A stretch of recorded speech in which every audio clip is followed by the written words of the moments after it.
네, 성경 본문의 말씀은 고린도 후서 5장 14절부터 17절 말씀까지 제가 읽겠습니다. 신약성경 291쪽입니다. 사도 바울이 고린도 교회에 나중에 보낸 편지 5장 14절 말씀부터입니다. 그리스도의 사랑이 우리를 강권하시는도다. 우리가 생각하건대 한 사람이 모든 사람을 대신하여 죽었은즉 모든 사람이 죽은 것이라. 그가 모든 사람을 대신하여 죽으심은 살아있는 자들로 하여금 다시는 그들 자신을 위하여 살지 않고 오직 그들을 대신하여 죽었다가 다시 살아나신 이를 위하여 살게 하려 함이라. 그러므로 우리가 이제부터는 어떤 사람도 육신을 따라 알지 아니하노라. 비록 우리가 그리스도도 육신을 따라 알았으나 이제부터는 그같이 알지 아니하노라. 그런즉 누구든지 그리스도 안에 있으면 새로운 피조물이라. 이전 것은 지나갔으니 보라 새 것이 되었도다. 아멘. 기본을 다지는 해로 2018년을 저희가 정했습니다. 우리에게 기본은 매우 중요한 일이죠. 새해를 시작하면서 새로운 마음으로 또 새로운 여러 가지 행사들을 하기도 합니다. 지난주 1월 2일에 청와대 신년 인사회가 있었죠. 전국 기관장들 주요 인사들이 참석을 했었는데 그때 이진성 헌법재판소장이 이런 이야기를 했다고 합니다. 새해 복 많이들 받으십시오. 어제 다들 떡국 드셨을 텐데 떡국이 세상에서 가장 위험한 음식이라는 것을 여러분은 아십니까?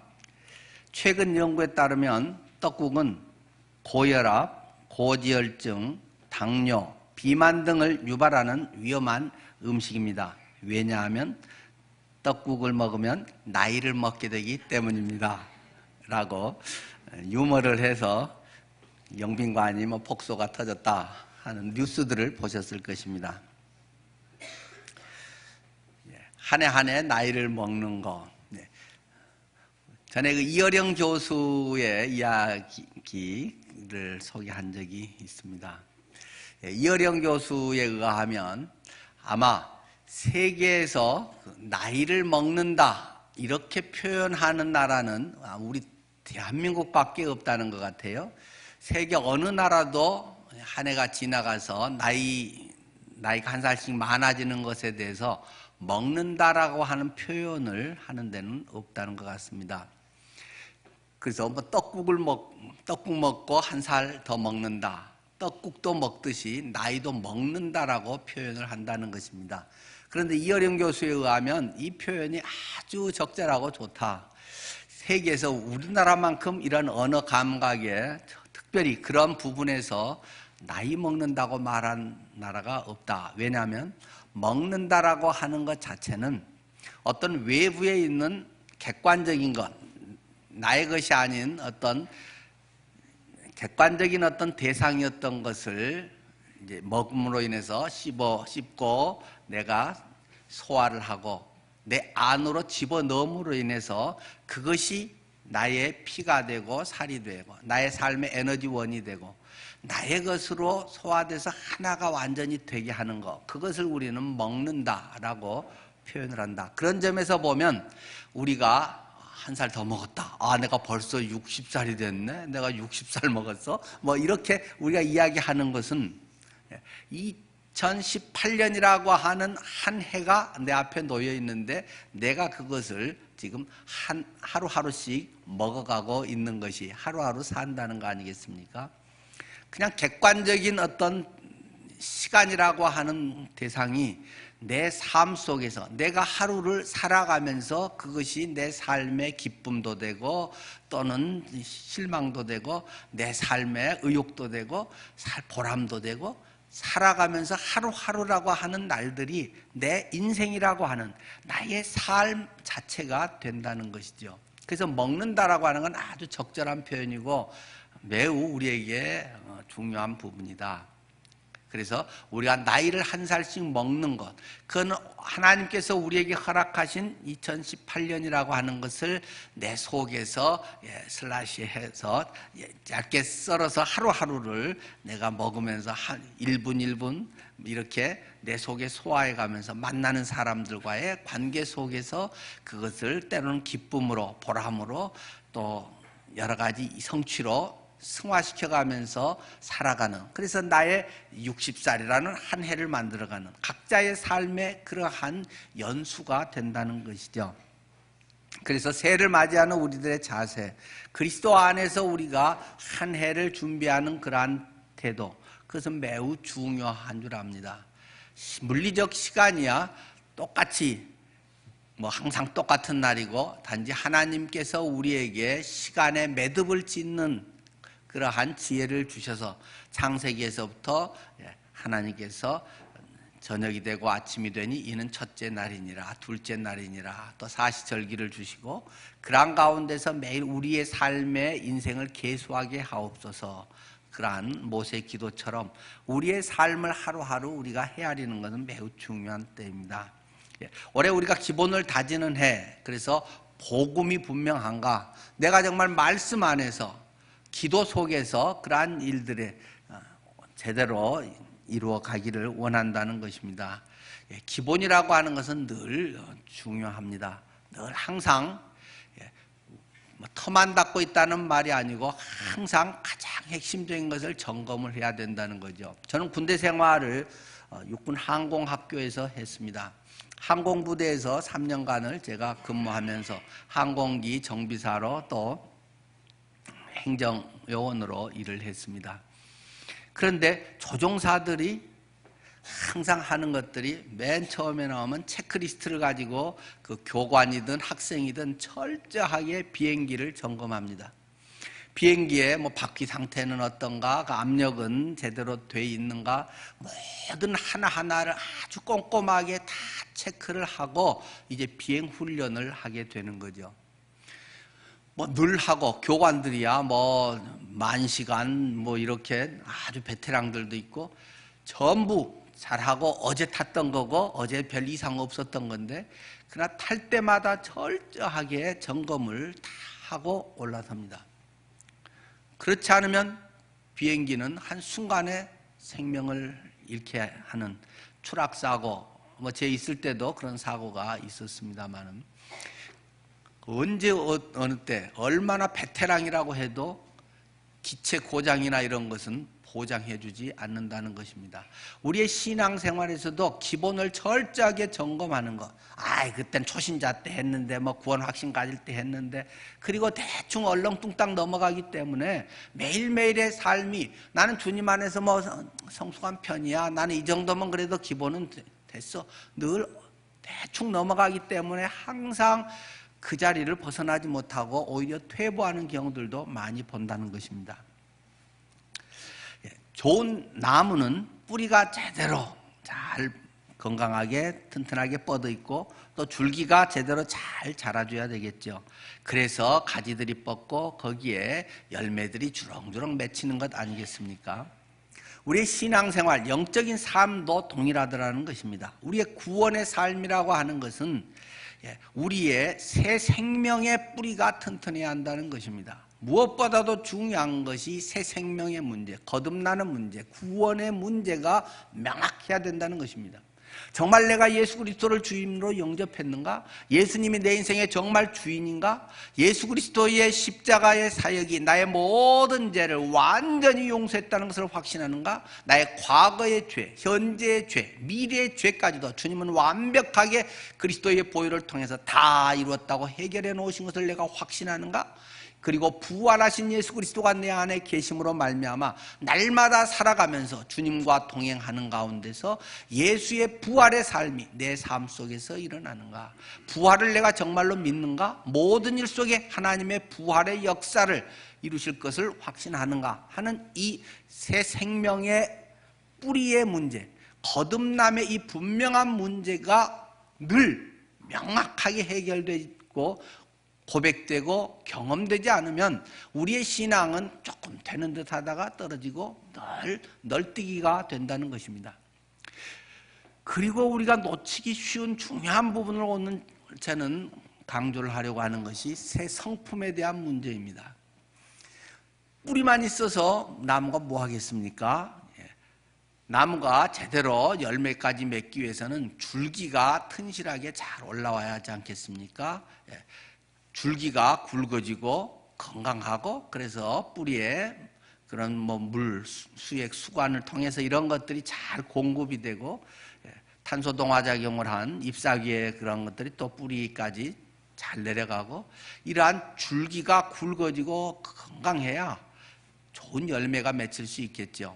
그래서 이 새 성품이라고 하는 줄기, 예수님을 영접한 새 생명에서 중요한 것이 새 성품이라고 하는 줄기로 자라가야 한다는 것입니다. 그렇게 될 때 가지에서는 자연스럽게 저절로 열매를 주렁주렁 맺게 되는 것이다 라고 성경은 말합니다.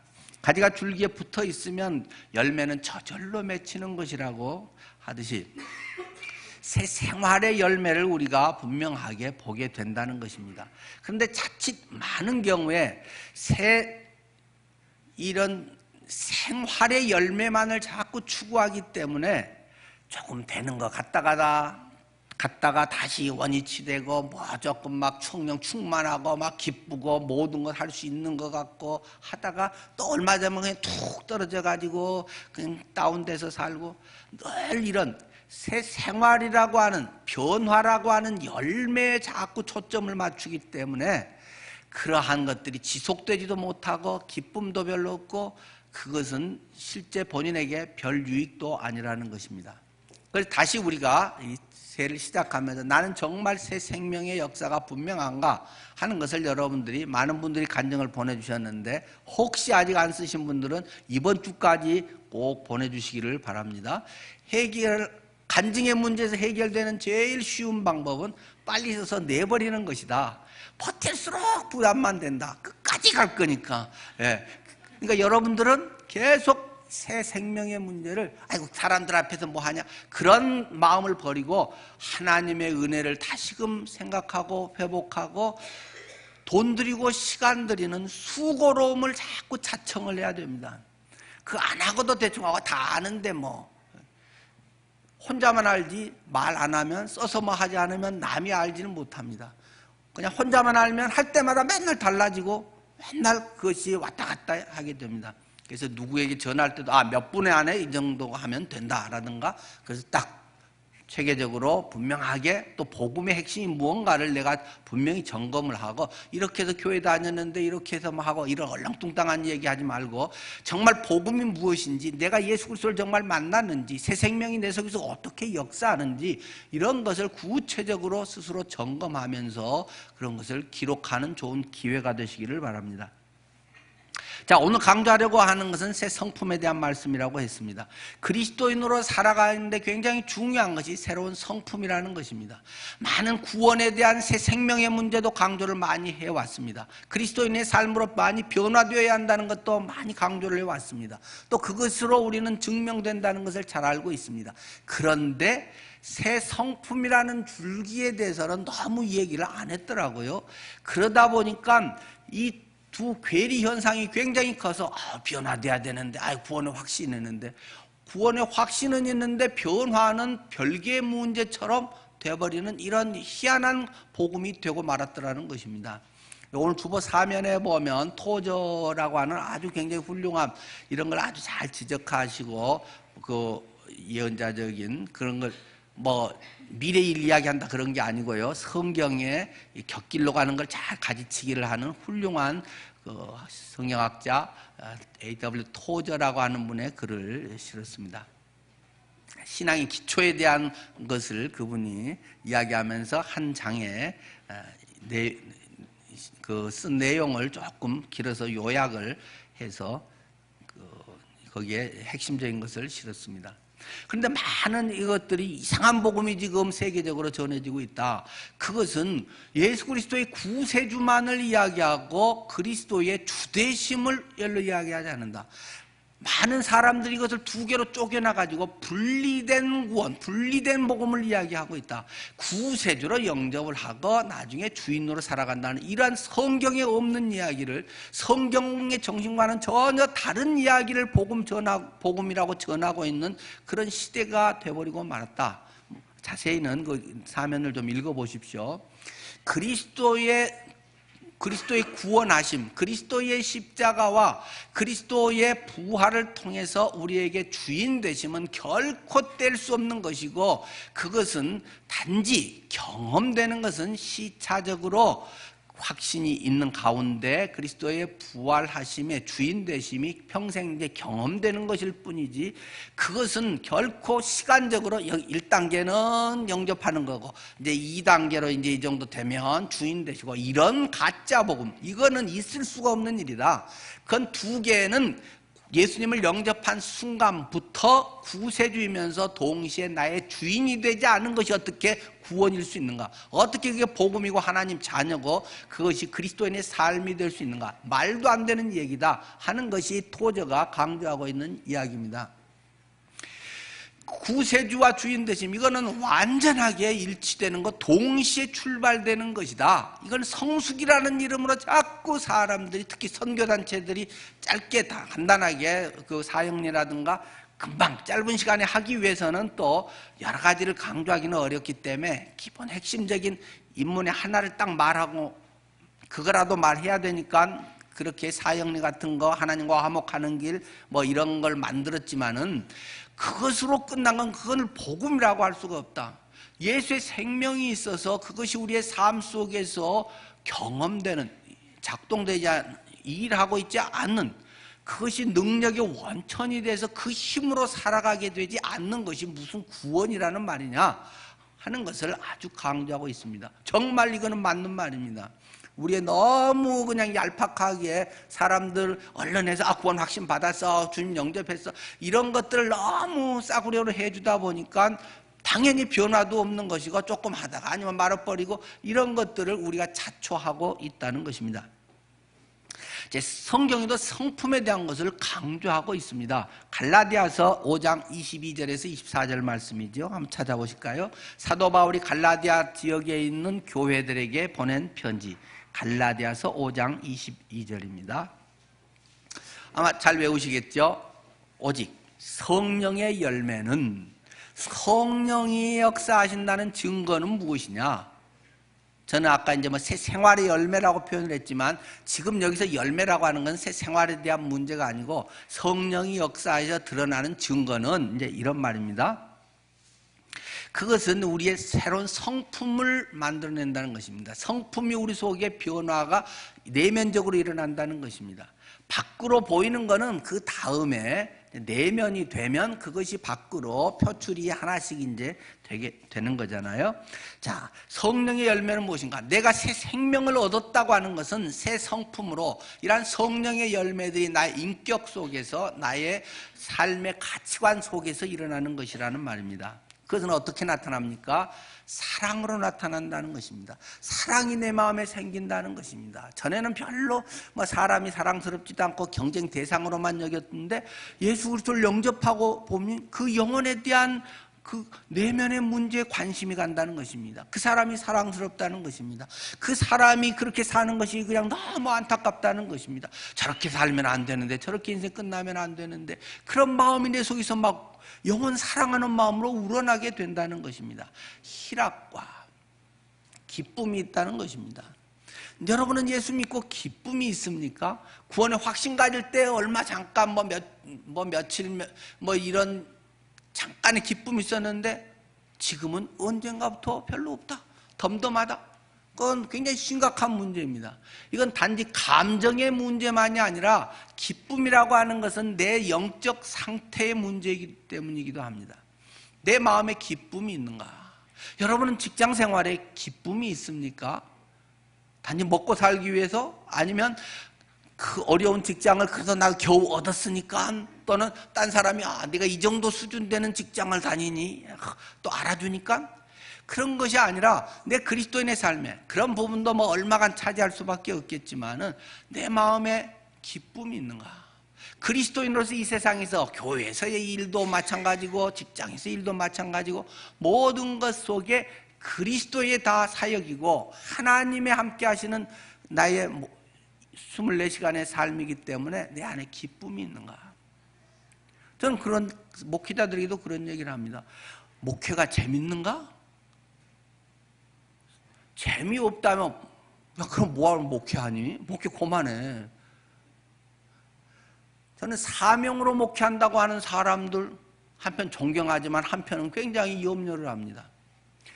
사명으로 하는 것은 어느 사람의 어떤 기복이 있기 때문에 어느 약할 때 또 실망스럽기도 하고 힘들 때도 있고 그럴 때 어떤 사명이라고 하는 것이 또 버텨줘서 이어가기는 하지만 평생을 사명으로 한다. 그런 불쌍한 목회자가 어디 있겠어요?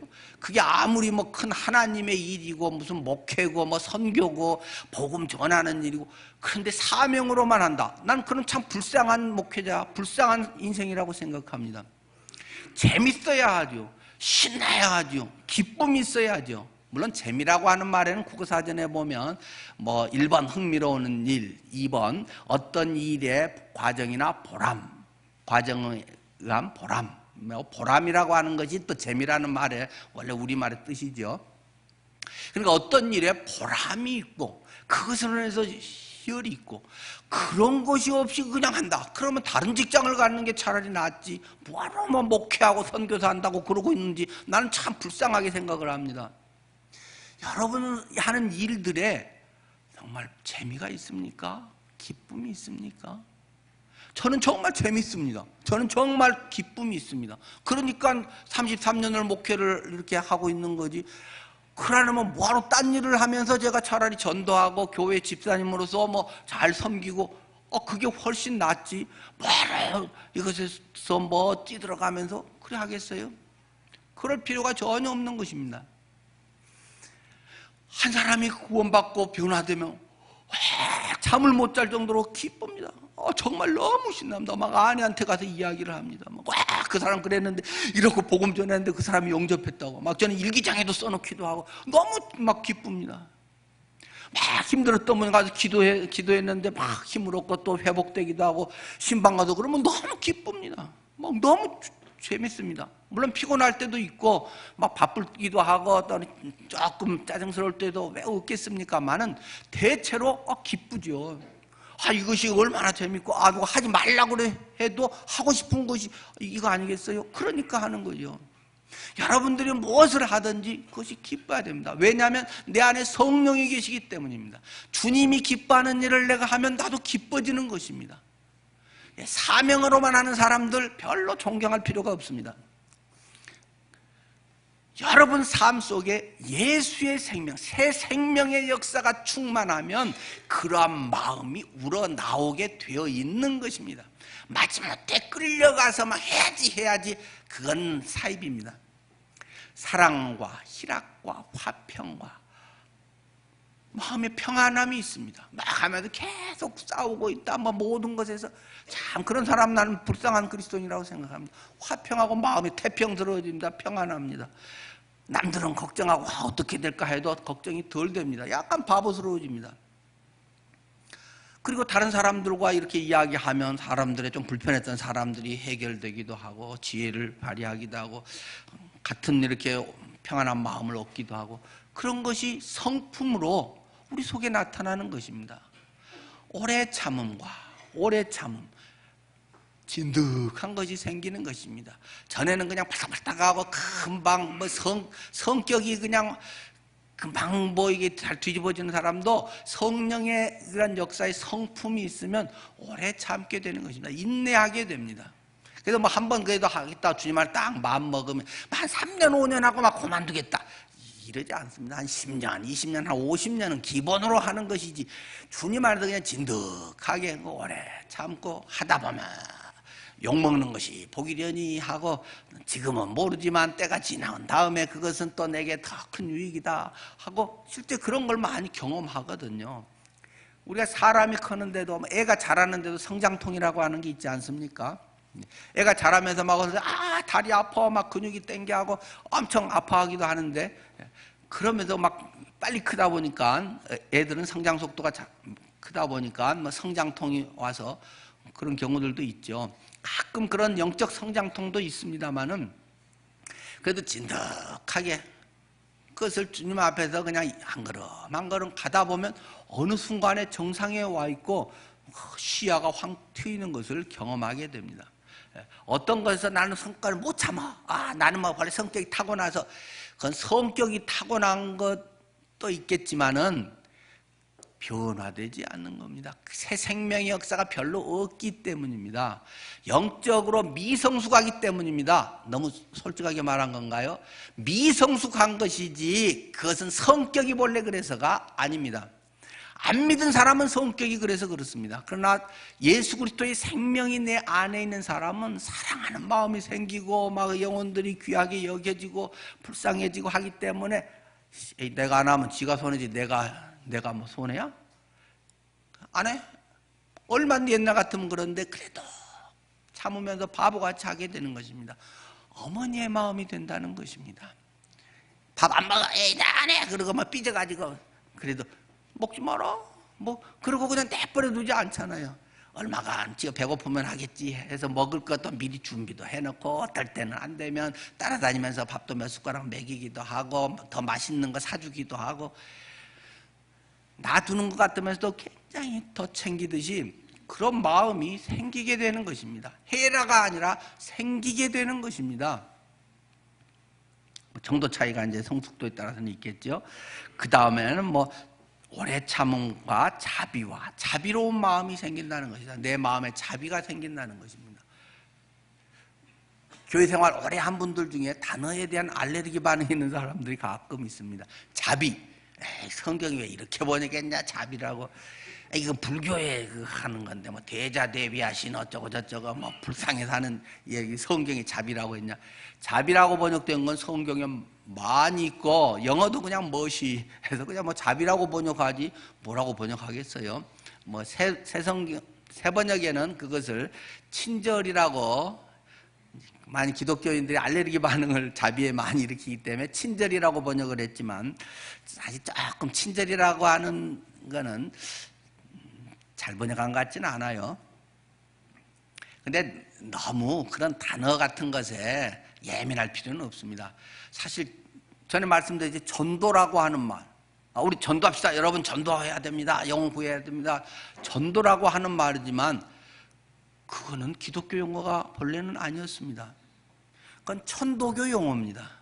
도를 전한다. 천도교에서 쓰던 말입니다. 그게 전도라는 말은 처음에 우리나라에서 쓴 것은. 그래서 처음 외국 그 성경을 번역할 때 고민하다가 이 전도라고 번역을 해서 초기에는 상당한 그 그리스도인들 거부 반응을 일으키면서 못마땅했죠. 왜 전도라고 번역을 해 이걸? 근데 쓰다 보니까 지금은 천도교가 했는지 어떠는지 뭐 천도교인이 쓰는지 안 쓰는지 아무 상관없이 우리 전도합시다 하는 것 아주 자연스럽게 전혀 거부 반응 없잖아요. 하여튼 제대로 뭐 쓸 수 있으면 되는 것입니다.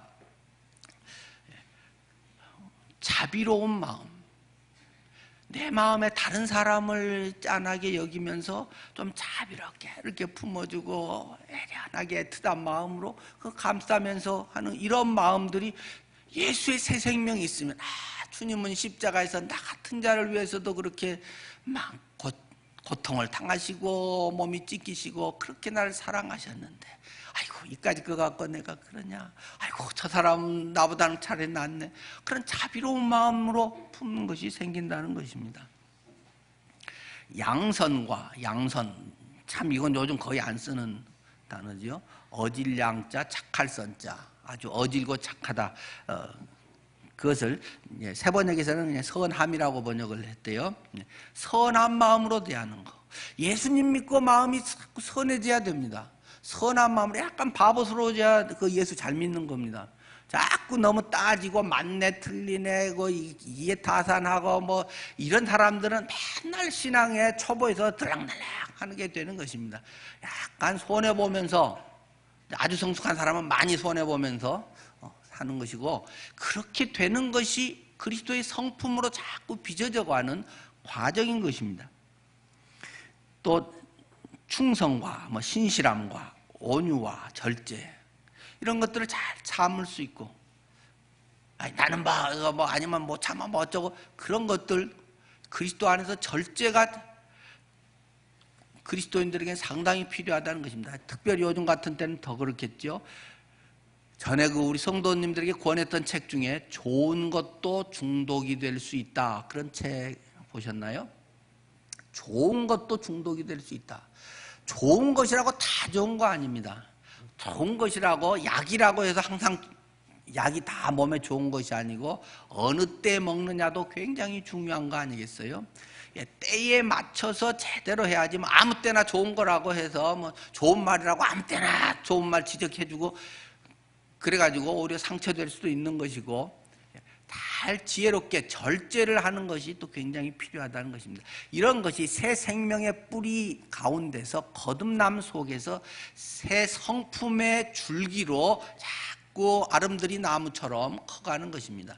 성품이 변화돼야 새 생활의 열매가 오래도록 또는 탐스럽고 좋은 열매로 맺히게 되는 것입니다. 그렇지 않고 자꾸 새 생활만 하면 모조품들을 자꾸 만들어냅니다. 쇼를 사람들은 자꾸 하게 됩니다. 신앙 좋은 척하고 다른 사람들 변화됐습니다, 저 형제 훌륭합니다, 저 자매님 뭐 믿음 좋아요, 자꾸 이런 말 듣고 싶은 욕망이 우리 속에는 자꾸 꿈틀거리기 때문에 그런 것은 가만히 놔두면 자꾸 그런 것에 그 경쟁이 되게 되는 것입니다. 교회는 그런 것이 없어져야 되는 것입니다. 내 속에 새 성품이, 그리스도의 성품이 우리 속에 자라가야 된다는 것이죠. 그런데 이런 거는 기질과도 또 좀 관계가 있는 것은 사실입니다. 타고난 성품이 좋은 사람은 예수님 믿고 신앙생활을 바르게 잘하기에 상당히 도움이 많이 됩니다. 또 후천적으로도 보면 예수님 믿기 전에 모질고 독하게 산 사람은 예수님 믿고도 고생하는 것을 많이 보게 됩니다. 그것은 하나님이 옛날 네가 못된 짓 했으니까 벌 받아라 하고 벌을 줘서가 아니라 욱하는 그 습관이나 그런 성과를 이기지 못해서 스스로 고생을 사서 하게 되는 것입니다. 늘 그리스도의 생명 가운데 하나님의 말씀, 예수의 생명의 복음, 말씀과 기도 이런 걸 통해서 자기를 쳐서 복종하고 다듬는 과정이 돼야 되는데, 그런 사람들은 바탕이 썩 좋지가 않기 때문에 연단 과정이 혹독하고 길고 힘든 과정들을 많이 겪는 것을 보게 됩니다. 깡패였다가 목사님 되신 분들도 있죠. 막 간증을 하고 난리를 하지만 그런 건 별로 좋은 게 아닙니다. 그냥 순탄하게 어려서 믿는 가정에서 태어나서 뭐 두드러지진 않는다고 해도 아름답게 살다가 계속 주님 사랑하고 그렇게 가는 게 훨씬 좋은 거지, 뭐 이렇게 막 완전 뒤집어져 가지고 막 어떠고 막 그런 쇼하고 다니는 거는 별로 좋은 게 아닙니다. 일부는 아주 하나님께서 귀하게 써서 그런 경우들도 당연히 있죠.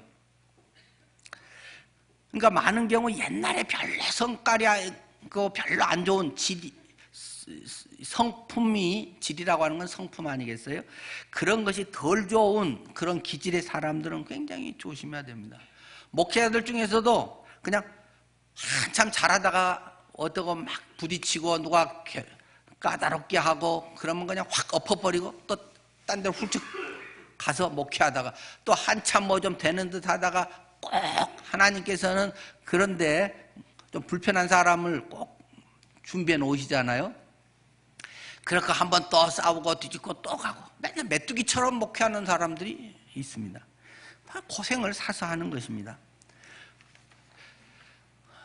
일반 성도들도 마찬가지고, 이러한 것은 자기가 늘 깨지고 다듬어지고 그리스도의 형상으로 빚어지지 않은 이상은 항상 맞닥뜨리기 마련이라는 것입니다. 전에 그 김태촌 이라고 하는 분이 막 간증 집회도 하고 그랬잖아요. 범서방파의 두목으로 굉장히 유명했던 분이죠. 예수님 믿고 막 변화돼서 막 간증 집회를 하고 했는데 얼마 봤더니 또 깡패짓하고 또 두목돼서 또 감옥 가서, 그래도 뭐 그 양반 죽었다네요. 근데 그 뭐 위패에는 고 김태촌 집사라고 뭐 그래도 뭐 하여튼 썼다고는 하던데, 또 뭐 조세영, 대도 조세영. 그래서 막 기가 막히게 남의 거 훔쳐서 뭐 그 부잣집 강남 뭐 이런 데들 사람들을 긴장하게 했던 조세영. 막 예수님 믿고 변화돼서 막 간증 집회 막 다니고 난리라더니 또 일본에 가서 그 나이에 또 도둑질하다 걸려가지고 또 감옥에 가고. 지금도 감옥에 있나요, 그 양반? 감옥이 지금 있을걸요? 뭐 몇 번을 예수 믿고 간증 집회하고 그 뒤에도 또 몇 번을 감옥을 가고 그런 사람들이 있죠. 용파리 사건, 뭐 옛날 통일민주당 창당 방해 사건으로 유명했던 분 김용남, 그분이 지난번, 근데 그분이 이제 목사님 되셨어요. 그래서 강남 사랑의 교회에 개척해서 목회를 하고 계시는데, 목사님 돼갖고도 좀 죄송하지만 또 갔다가 모교회인 사랑의 교회 그때 한참 막 분쟁을 해서 이제 강남에 있던 거 저기 이제 서초동에 옮기고 뭐 하면서 그 막 반대파들하고 있었잖아요. 그거 보고는 또 성과를 못 참아가지고는 그냥 경유를 사다가 자기 몸에 붓고 분신 막 한다고 그래가지고 사람들을 위협한, 그래가지고 재판 넘어가서 법정 구속돼갖고 70일 감옥 살고 나왔잖아요. 목사님 되고도 옛날 성과를 욱 하는 것 같고 그러고 있단 말이에요. 그러니까 예수님을 영접하고 뭐 변화되고 한다고 하면서 이 성품이 잘 변화가 되지 않으니까, 새 성품으로 그리스도의 마음, 그리스도 이것이 안 되니까 그냥 옛날 것이 푹푹 튀어나와가지고 어떨 때는 주님 되게 사랑한 것 같고 주님 안에서 막 열정 갖고 하는 것 같은데, 어떨 때는 그냥 안 했으면 도와주는 것, 가만히 있는 게 돕는 뭐 그런 엉뚱한 짓을 하는 사람들이 종종 많다는 것입니다. 교회 안에도 그런 사람들이 꼭 있다는 것입니다. 성품이 그리스도의 성품으로 바뀌지 않으면, 부활하신 그리스도의 생명의 역사가 나의 기질을 주관하고 나의 기질에 그런 화끈한 것이 있으면 복음을 위해서 화끈하게 사도 바울처럼 변화돼서 그런 걸로 해서 목숨 걸고 그것을 위해서 이것저것 계산하지 않고 복음을 위해서 정말 나 죽었어 하고 그렇게 살아야 그 기질이 되는 건데, 옛날처럼 그냥 혈기를 발산하는 이런 것들로 자꾸 살아간다는 것입니다. 그러니까 그런 것은 생활의 열매가 좀 있는 것 같고, 주님을 뭐 하고 전도도 잘하고 뭐 교회에서 뭐 장로님 되고 뭐 목사님 되고 해도 한 방에 뒤집어 엎어버리고 자기 실족하고 그래가지고는 나중에 뭐 멀리 갔다 왔다 맨날 그 짓만 하고 있는 아주 이 초보 신자만도 못한 그런 삶을 살아가게 되는 것입니다. 그러니까 이 기질이 그런 분들은 굉장히 조심해야 됩니다. 타고난 성품이 온유한 사람들은 타고난 복입니다. 그런 거는 그런 것을 잘 갖고 와서 주님을 섬기면 훨씬 본인도 고생도 안 하고 다른 사람도 덕도 됩니다. 그런데 안 그런 사람은 더 철저하게 주님을 사랑하고 철저하게 자아를 포기하고 그리스도 안에서 철저하게 자기를 쳐서 복종시키는 이런 연단의 과정을 꼭 겪어야 됩니다. 이런 걸 대충 겪고 하는 사람들은 늘 하나님을 욕되게 하는 결과들을 종종 나타내게 된다는 것입니다. 그래서 우리가 화목한 믿음의 가정에서 태어나는 것, 또 어릴 때부터 예수를 믿은 것, 그런 것은 아주 큰 복입니다. 다른 무엇과도 바꿀 수가 없는 것입니다. 제가 가끔은 이제 뭐 모태 신앙 이라고 할 수 있는 어떤 그런 분들에 대한 조금 덜 좋게 뭐 이야기할 때도 있잖아요. 그렇게 했다고 해서 뭐 구원 받는 것도 아니고 영적으로 뭐 그거 자체가 성숙하게 하는 건 아니고 좋은 계기가 될 뿐입니다라고 종종 이야기를 합니다. 그건 맞는 말입니다.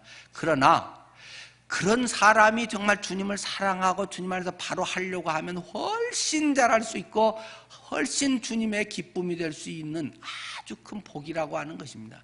그 자체가 구원을 얻게 한다거나 자체가 성숙을 낳는 건 아니지만 그렇게 주님 앞에 나아가려고 할 때 훨씬 유익한, 훨씬 고생 덜하고 주님 안에서 행복하게 할 수 있는 것입니다. 그러니까 나중에 예수님 믿은 사람들은 그만한 대가를 지불하는 것입니다. 스스로가 괴롭습니다. 갈등이 되고 옛날 가치관과의 갈등, 지난 성깔과의 갈등, 그래서 그냥 욱욱하는 이런 것들, 그런 것들이 아주 스스로를 다스려야 되기 때문에 상당히 괴로운 일이 됩니다. 우리가 분명한 새 생명의 뿌리 가운데 새 성품의 줄기가 튼실해져야 된다 하는 것을 꼭 기억하십시오. 근데 이것은 한 방에 되는 게 아닙니다.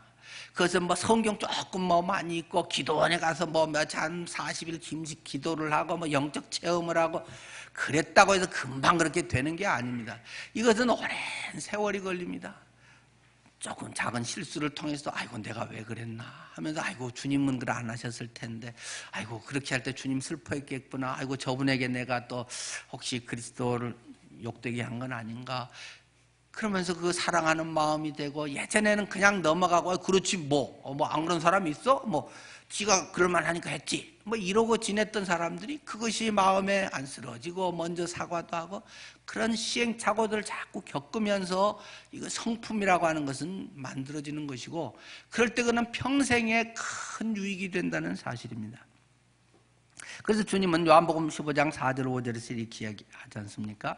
내 안에 거하라 나도 너희 안에 거하리라. 가지가 포도나무에 붙어있지 아니하면 스스로 열매를 맺을 수 없음같이 너희도 내 안에 있지 아니하면 그러하리라. 나는 포도나무요 너희는 가지라.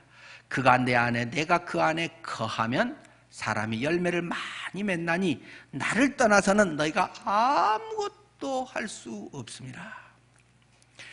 내가 네 안에 네가 나 안에 그렇게 주님과 동행해서 거하면 저절로 열매를 많이 맺게 되는 것이다.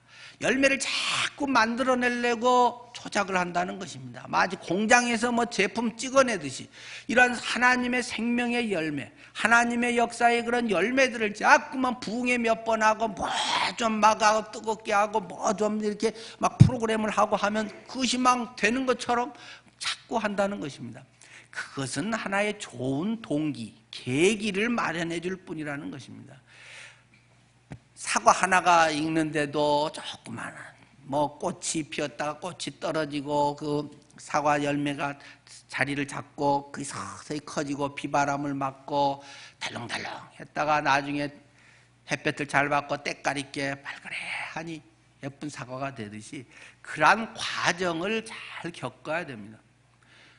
그리스도인의 삶이라는 것은 좋은 제품, 갑자기 연구 많이 하니까 아주 훌륭한 스마트폰을 딱 만들어냈다. 그래서 시장을 석권했다. 이런 게 아니라는 것입니다. 생명이 내 속에서 세월이 필요한 것이고 그 속에서 자라가고 계속 그러한 가운데 벌레가 있으면 벌레를 잡고 김매기도 하고 그런 가운데 아주 때깔 좋은 단맛이 배어들고 그 여름의 땡볕 속에서 그러한 깊은 단맛을 간직하게 되고 인생의 깊이가 품위가 있게 된다는 것입니다. 그렇기 때문에 2018년은 기본을 다지는 해로서 여러분의 뿌리가 튼튼해지기를 바랍니다. 구원에 대한 이 문제가 확실해지기를 바랍니다. 내가 확신을 가졌다기보다는 주님의 은혜 가운데 그리스도의 사랑이 우리를 강권하시는도다. 우리가 생각건대 한 사람이 모든 사람을 대신하여 죽었은즉 모든 사람이 죽은 것이라. 내가 예수님 속에 들어가 있었구나. 주님 죽으실 때 십자가에 못 박힐 때 나도 못 박혀 죽은 거구나. 죄인인 내가 거기에서 처벌 사형 당한 거구나. 그런 것들이 믿어지고 경험될 때 그런즉 누구든지 그리스도 안에 있으면 새로운 피조물이라. 이전 것은 지나갔으니 보라 새 것이 되었다 라는 고백을 하게 되는 것입니다. 15절도 그런데 올해 또 많이 기억을 해 주시면 좋겠네요. 그가 모든 사람을 대신하여 죽으심은 살아있는 자들로 하여금 다시는 그들 자신을 위하여 살지 않고, 예수 잘 믿어서 내가 복받아서 뭐 하는 것들이 기도가 그냥 팍팍 응답되고 자녀들이 잘 되고, 그것이 아니라 그들 자신을 위하여 살지 않고 오직 그들을 대신하여 죽었다가 다시 살아나신 그리스도 십자가와 부활, 그분을 위하여 살게 하려고 그런즉 누구든지 그리스도 안에 있으면 새로운 피조물이라. 이전 것은 지나갔으니 보라 새 것이 되었다 라고 우리에게 말씀하고 있습니다. 여러분의 삶이 그런 은혜 복된 생애 되시기를 축원합니다. 기도하겠습니다.